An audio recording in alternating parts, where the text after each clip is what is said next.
Hello, everybody. This is Steve Yoder. Welcome to week one in Legal Studies 557, Business Law for Accountants, here in the spring of 2023 at the UAB Galat School of Business. Every Monday, I'll be putting an announcement into the announcements section of the Canvas shell for this course, and this is the first one of those. I'll be telling you what lies ahead in the coming week, and this week what lies ahead is a look at the legal environment for business in the United States. It's very important that all of you be familiar with Canvas. You probably are, but this course might use Canvas a little bit more than you have seen in other courses.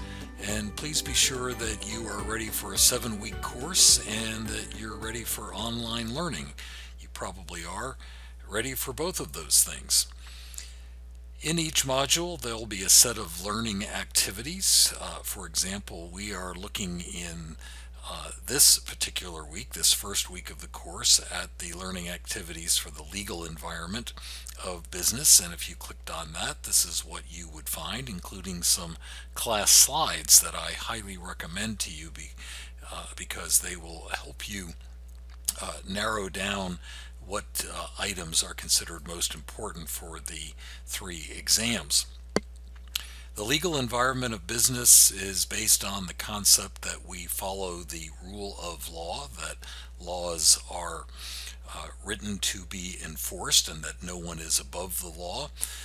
This is a controversial topic because some people believe that perhaps that concept has been diluted somewhat, even in the United States, which is one of the countries shown in green as having the highest respect for a rule of law.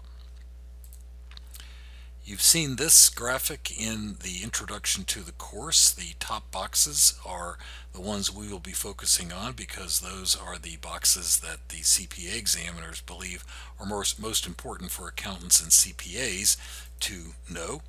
We get law from several sources. We'll be looking at this. The supreme law of the land is the United States Constitution.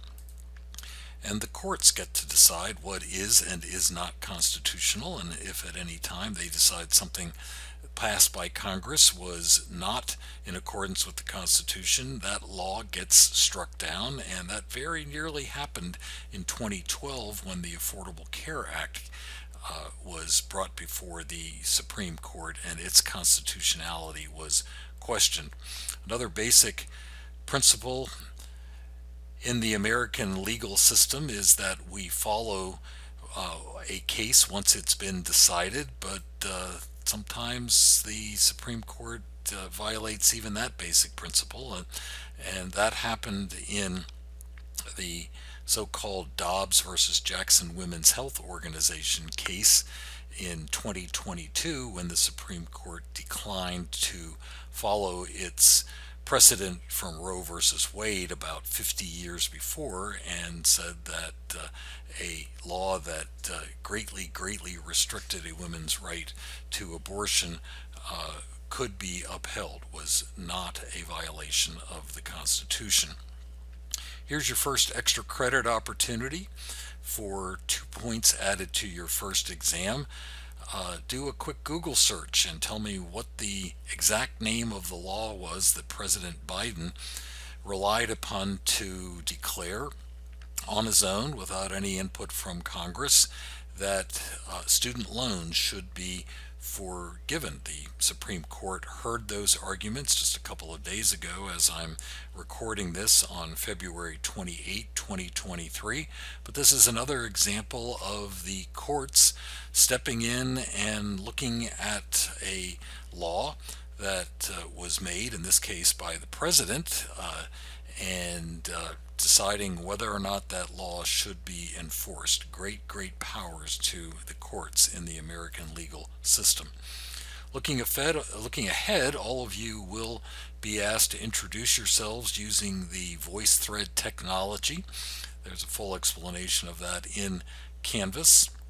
Those introductions are due on Sunday, March 19. You will all also be doing 2 simulations during the course of this 7-week semester. one time being the CPA and the other time being the client, and you will be simulating a real life question and answer between a CPA and their client. Remember, in this course, you have to keep current week by week by week because things come and go. A quiz might be only be open for a week, so you cannot back end load this course, sometimes not even back end load for 1 week. Here is the calendar. Today is Monday, March 6th. In any event, so we're going to take a week off. You certainly can read ahead and use that week to get prepared in the course, but we'll get back to things with various assignments, as you can see, due on Sunday night, March 19, including your VoiceThread introductions.